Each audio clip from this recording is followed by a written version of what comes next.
tentang seorang pemimpin kelompok pasukan game online bernama Resurrection yang memiliki keahlian sebagai perancang strategi. Tim yang beranggotakan seorang hacker kelas kakap dengan nama samaran Mer Hairi, seorang teknisi mesin andal, ahli membongkar keamanan, dan seorang pembuat visual effects. Kwon Yu yang diperankan Ji Chang-wook merupakan pemimpin dari pasukan game ini. Ia dulunya adalah seorang atlet taekwondo yang terpaksa harus pensiun dan menghabiskan waktunya bermain game di internet.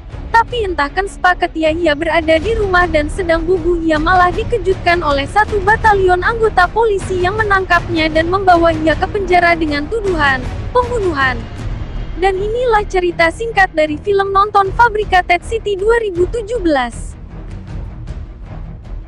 Film ini diawali dengan seorang pemuda yang lagi asik bermain game. Entah kenapa dia menemukan HP seseorang dan di mana HP tersebut pun berbunyi.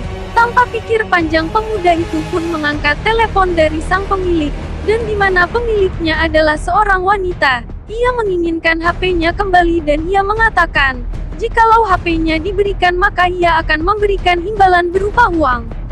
Singkat cerita, pria itu pun pergi ke hotel dan ia pun berniat mengantarkan HP tersebut. Ketika ia sudah memasuki kamar yang tidak terkunci, ia pun masuk dan melihat wanita yang sedang mandi tanpa busana. Ia pun bergegas pergi dan mengambil uang yang sudah diletakkan di atas kasur. Scene pun berpindah di pagi hari, di mana sang pria tersebut masih tidur, tetapi tiba-tiba ia dikejutkan dengan sekelompok polisi yang mendobrak pintu kamarnya. Ia pun tidak tahu apa yang terjadi dan ia pun sekilas melihat satu buah lading dapur yang berlumuran darah. Singkat cerita, dia pun dibawa di persidangan dan ia divonis hukuman penjara seumur hidup. Lalu ia dibawa ke penjara di pulau terpencil di mana penjara tersebut tempatnya para penjahat kelas internasional. Disinilah pemuda itu mendapat banyak penderitaan. Akan tetapi dia yang semulanya tidak merasa bersalah dan mulai membuat rencana kabur dengan menusukkan benda tajam ke perutnya. Ia pun dilarikan ke rumah sakit. Di dalam perjalanan ia pun membuat kegaduhan di mana mobil yang mereka tumpangi terbalik dan ia pun kabur.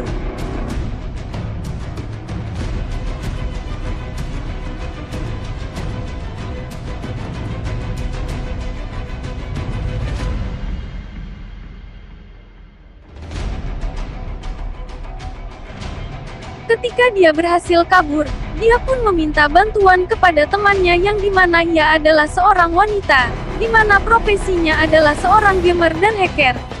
Singkat cerita, ia pun mengetahui dalang dari rekayasa pembunuhan yang melibatkan dia. Orang tersebut adalah pengacara yang gagal membantunya dalam persidangan. Ia menemukan tempat di mana semua barang bukti kasus pembunuhan yang telah direkayasa dan pada akhirnya ia pun membongkar semuanya dan mengupload video pembunuhan tersebut ke internet. Dan ia pun dibebaskan dari tuduhan tersebut dan para pelaku dimasukkan ke dalam penjara. Ending yang sangat bahagia. Film pun selesai.